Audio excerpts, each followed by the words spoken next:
I can't even believe how much I have wanted to talk about this, but have not let myself, and it'll all become abundantly clear. Probably very clear from the title. But yeah, surprise baby numero tres.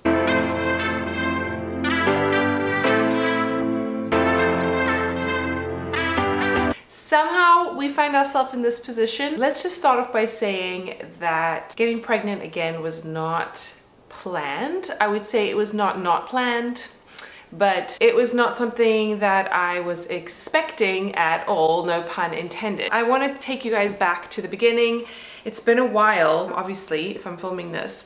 Now I am 13, nearly 14 weeks. Such a different experience from first baby to third baby, right? Because I have 2 kids now and I'm at home with them a lot and I'm working, and I'm like, oh my gosh, I can't believe I'm that person who's like, I'm not sure what week I'm on. I know, but like, I don't know what fruit it is or what it's supposed to be growing or doing. I found out that I was pregnant probably like mid-September or something, and the only reason I even tested, I didn't even have tests or anything. As I said, this was not a planned thing. My husband was shocked, to say the least, when I told him. Let me know if you have experienced babies and all this pregnancy, how your significant other reacted. There's a lot of uncertainty in the world right now, as I'm sure a lot of you are experiencing, and we are no different. And so it was not necessarily something that we had planned. It's kind of in this, I'm kind of in this situation where it's like, are we gonna have another child or not? Like, I had a lot of mixed feelings about getting rid of baby stuff and throwing stuff around for forever, because what if we needed it again or something? For me, I didn't feel like the chapter had fully closed, but I think my husband would have been fine with the family as it was, because if you've had a child, you know it creates a lot of change and upheaval in your life, or it can, which is why I'm on this mission to not make motherhood miserable, right? And it's why I put out courses like the Organized Mom to help moms feel more in control of their life, because I've been there where I have felt very out of control. I'm all over the place, but I know this video is kind of a little bit strange, like from my normal channel. So if you're watching me for the first time, hello, welcome. My name is Julie and I'm an occupational therapist, and I have 2 kids, currently pregnant with the 3rd one. And I usually make content about organization and minimalism and simple living. And I think having another baby is gonna add a new challenge to this whole paradigm that I have created. So I think stick along for the ride, subscribe, click the notification bell, give this video a thumbs up, because I think it's gonna be interesting to see how we navigate 3 kids in a small space during a pandemic whilst trying to be simple and minimalist and, you know, not impulse buy, let's just say. So let's backtrack. So I found out I was pregnant probably mid-September, and the only reason that I even tested, I didn't have tests, I had to order them, was because I was feeling a little like unusually tired, and I had kind of like skipped a period sort of thing, but I'm not super regular with all that stuff, so it wasn't like, for me that's not necessarily a red flag or anything. Then, you know, pee on a stick. I have a little, like, I would honestly say like a janky pregnancy test. I'm gonna try and I'm gonna do this. I've always wanted to experience like filming my reaction. So I know that this is like ridiculous, right? This is just like a little thing. But it doesn't matter, like pregnancy tests are super sensitive, so you're never wrong, basically. So here we go. Honestly, I will be shocked because this is not in the plan, and I'm always the person that's like, how can you get pregnant by accident? Like, but honestly, like having kids and postpartum and breastfeeding and stuff, and then my cycles being super irregular, I just don't really expect this to be positive. So, but nervous. But anyway, okay, will that focus? I don't even know if I'm ever gonna show anybody that. Oh my god. Okay. How am I gonna tell my family? Oh my god. Oh my god. Like that line, which is the positive one, that's the control line. That line is so dark. Okay. 2 very dark lines, and kind of freaking out a little bit. Knowing that my husband was not anticipating this made it made it a hard thing because I can't not tell him. And I also want to be excited, but I'm also nervous for the same reasons that he is. And obviously every time you have a baby, there's a lot of anxiety. Well, there can be a lot of anxiety around it. So I feel it's interesting with modern science. The advances in technology and medicine are wonderful, but at the same time, there's just so many tests and almost like mental tests that you have to go through. Like, okay, I'm gonna get through this stage, and then I'm gonna get through the next stage, and then I have to get through this stage. Even now, so I said I'm like 13, 14 weeks pregnant. I'm still not like in the clear, you know? All the tests that we've had so far have come back normal, but there's still a few that we have to do. I am also 36 now, so I'm technically in advanced maternal age. Previously, I was below 35 with my other 2 children, but honestly, all the tests have been the same, but I do think they maybe are a little bit more aware. I'm also going to a different doctor, so the third, like every pregnancy's had a different doctor, so it's hard for me even to compare like provider. So it's been an interesting experience, but let me backtrack. So I found out I was pregnant, told my husband, we had a little moment to kind of process this, and then I thought, okay, well, I need to find a doctor, but I don't know the exact dates of things, and it was a little stressful. So then I found somebody, and you know, often with these offices, they make you wait weeks before you can find an appointment. So she was like, okay, no, you can come in next week. So I was like, okay. So I go in the next week. They do an ultrasound and there's nothing there. I'm in a confused place.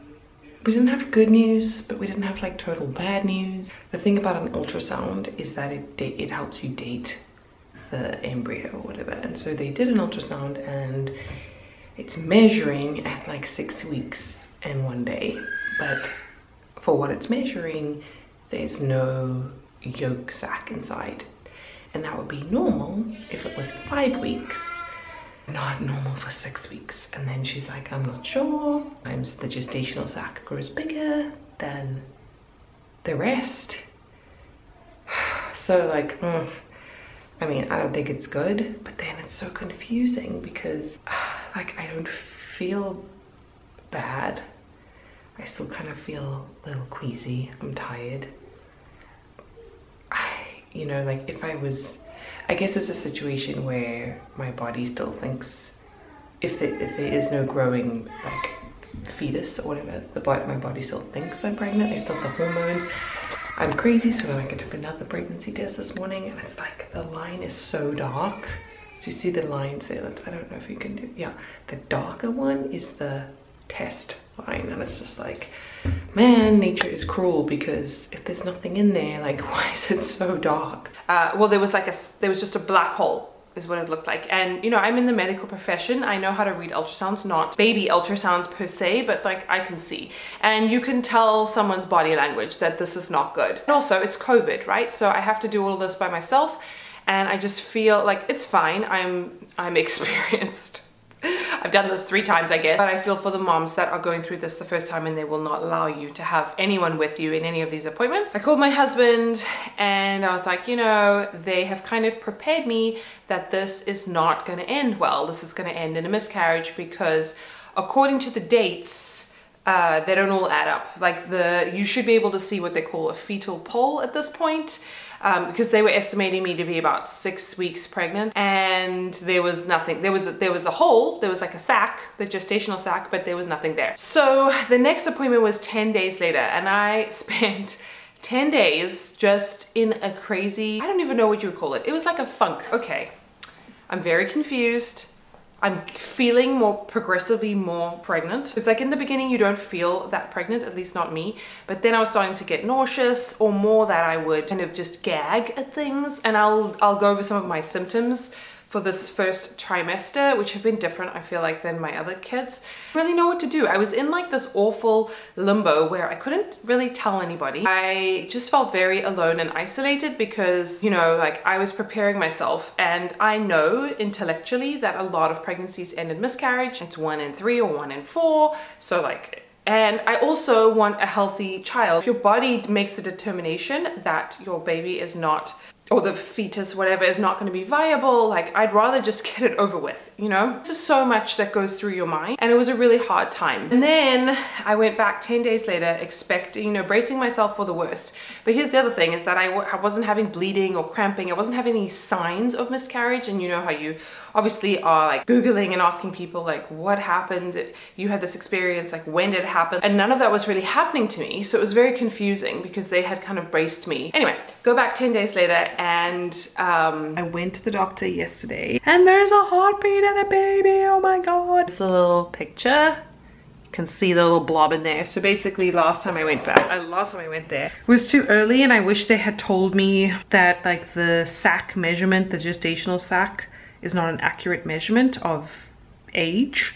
I wish they told me that, but anyway, they didn't. So last week was hell. Just waiting for something to go wrong, or like not knowing what was happening.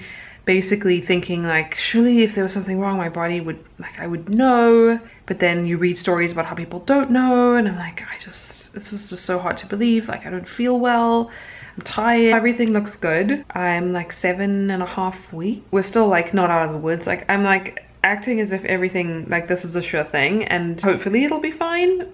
But there's a lot of like hurdles. It just, I don't know, like having a baby is so it can be so anxiety provoking, and I'm trying not to be anxious about this whole thing. Not good for me or baby. There's a little thing in there. So thank God. And you know, early ultrasounds are supposed to be very accurate with tracking due dates and everything. And I guess my learning from this is, if you are going through the same thing, you don't need to go for an ultrasound or an appointment super early on, unless you know for sure the dates and you're very accurate with the weeks. Because I think what had happened to me is that I was telling them information that they were asking me, but it wasn't lining up with the gestational age of the baby. So it was a stressful time. So my words of encouragement would be, don't go to the doctor too early. You know, my previous pregnancies, I think I've gone around 7 or 8 weeks. I think that's a good time to go. And I also just keep repeating this mantra to myself, which is what I tell my friends, which is, you know, your body is designed to keep you healthy. It wants to procreate. It wants to have a healthy child. It's working towards that. When things go wrong, that is, even though it doesn't feel like it, but that is the exception. Typically, the body is trying to make things go right. And so I was just trying to trust my body. I was asking for signs from the universe. I was grappling everywhere. I was like, whew, from a baby that I didn't even know that I wanted or sure that I was gonna have, to like, please just let this all pan out and work out, you know? It's kind of just such a roller coaster. Then, you know, they do this like barrage of tests. I found out that I'm like a carrier for a very rare genetic disease, but which is recessive. So then they had to test my husband to check that he doesn't have it. So thank goodness that has been sorted out. I have done the nuchal scan, the most common chromosomal abnormalities that people have. It's just a screen, right? It's not a diagnostic.